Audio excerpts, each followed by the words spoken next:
Okay, week 23 orchestra. We have met some amazing composers over the last couple weeks. This week we are just going to focus on the actual orchestra seating and our orchestra song. So here's a copy of the song here. It should be on your CDs, and I will also try to link it to your email so you guys can find it on YouTube. So the orchestra strong. The violins are ringing like lovely singing. The violins are ringing like lovely song. And then it goes into the clarinets. There's a picture of a clarinet there. You guys see that? Okay. The clarinet goes doodle doodle doodle det. The clarinet goes doodle doodle doodle det. And you've got the trumpets. The trumpets are braying, ta ta ta ta ta ta ta ta ta. The trumpet is braying, ta ta ta ta ta ta ta. The horns. I have a French horn in this picture here. The horn wakes me at morn. The horn awakes me at morn.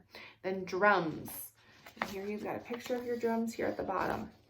The drums are playing two tones. They're always the same tones. 5 1 1 5 5 5 5 5 1. Okay, and there's our orchestra song, and here is a seating chart for your orchestra. If you guys can see here, so this is what your seating chart looked like during the Romantic period.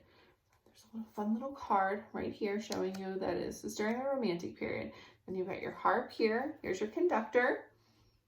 Okay, and then cellos, xylophone, bassoons, trumpets. And on this side over here, you've got some more string instruments. You've got your flutes and your clarinets. Oh, there's your clarinets here. This is your flutes and your piccolo, French horn, tuba. Here's all your different percussions up here in this corner and your piano. So this is what, if you went to an orchestra, this is the seating chart. This is where everyone would be seated. Okay, so I'm gonna go ahead and I'm gonna read you guys this book here.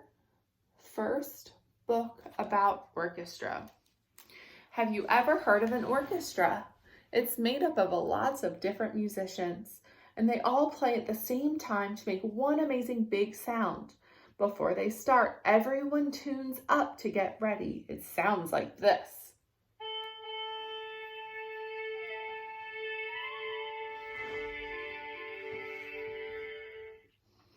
So that is before an orchestra performs. It's the first chair violinist will pluck an A note, which has a frequency of 444 cycles per second. All the other musicians in the orchestra then tune their instruments to this standard. So here are some of the wind musicians rehearsing. They play their instruments by blowing into them. You have the flutes. You have the clarinets, an oboe. When they play together, it sounds like this.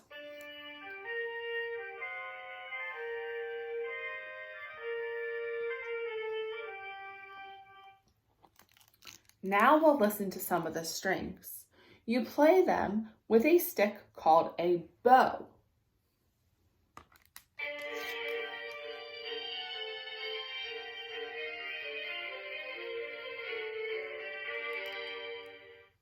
These people are playing violins. These are violas, slightly bigger than a violin. There are even bigger stringed instruments too. They make lower sounds like this.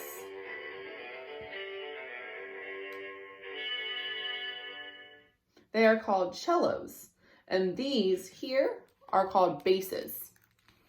The brass musicians blow into their instruments to make a big, warm noise. There's French horns. Not everyone in the orchestra plays the tune. These people are playing the background for the tune.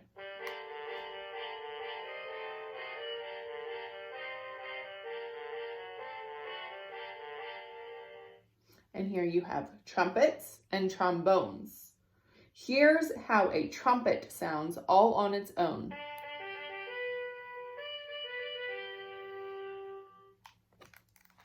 Did you know an orchestra has drums too? These are called a timpani, and they sound like this.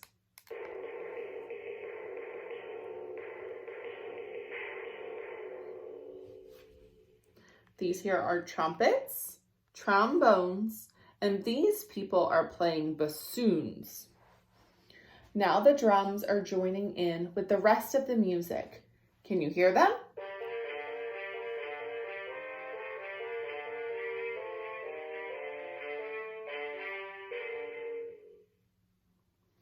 These are double basses and cellos. All the musicians have finished rehearsing, and it's time for the whole orchestra to play a concert. The conductor stands at the front to help everyone play at the same time. The audience goes quiet. He raises his hands, and then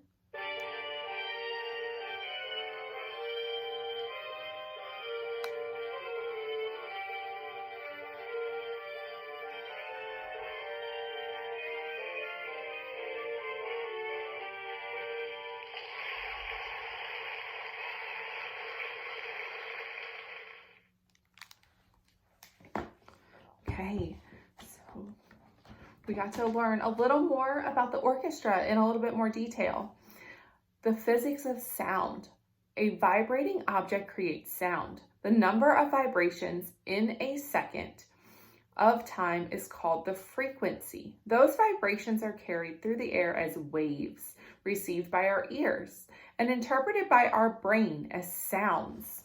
The brain interprets fast vibrations as high sounds or high pitch. Think of a whistle. Slow vibrations such as those from the bass drum are interpreted as a low pitch.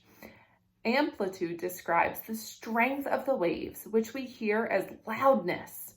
A sound produced by any specific vibrational frequency is called a note.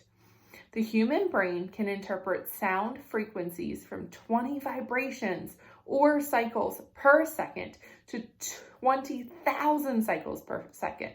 A trained musician can distinguish between a note at 260 cycles per second and another at 261 or 262 cycles per second.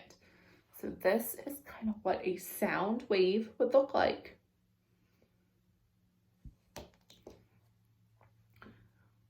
The math of musical scales. A note of a specific frequency and the note produced by doubling that frequency sound remarkably similar, only the doubled frequency is higher. For example, the A note of 440 cycles per second and the note produced by doubling that frequency to 880 cycles per second sound alike.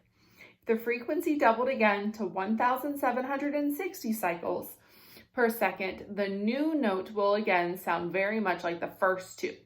These similar notes are called octave notes, and the distance between two of them is known as 1 octave. Regular divisions of the octave interval are called scales. Every human culture recognizes octave notes, has developed scales to break up the octave distance. Chinese scales use 5 intervals. Indian scales are comprised of 22 intervals. The Greeks, around the time of the Pythagoreans, noticed that an octave, as demonstrated by 2 lengths of taut string, represented a mathematical ratio of 2:1. By experimenting with the string lengths using other ratios, they formed a 12-note scale called the chromatic scale. The chromatic scale became the basis for all Western music. So let me show you some more pictures of the instruments that we just read about. Okay, you have a triangle up here that's all part of percussion. Castanets, trumpet, cornet, tuba, trombone, French horn, piccolo, flute, saxophone. Here's your woodwinds down here. You have a clarinet, an oboe, and a bassoon. You have a timpani drum and a bass drum, and it even has cymbals on it. And then, of course, there is the piano. So those are some of your different instruments that you have heard the last couple weeks. in all of the orchestra that we've been listening to. So I hope you guys enjoyed that. Hopefully this week you can refresh and listen to those again, and you'll be able to hear those instruments in a whole different light because now you know a little bit more about them. Hey, bye guys.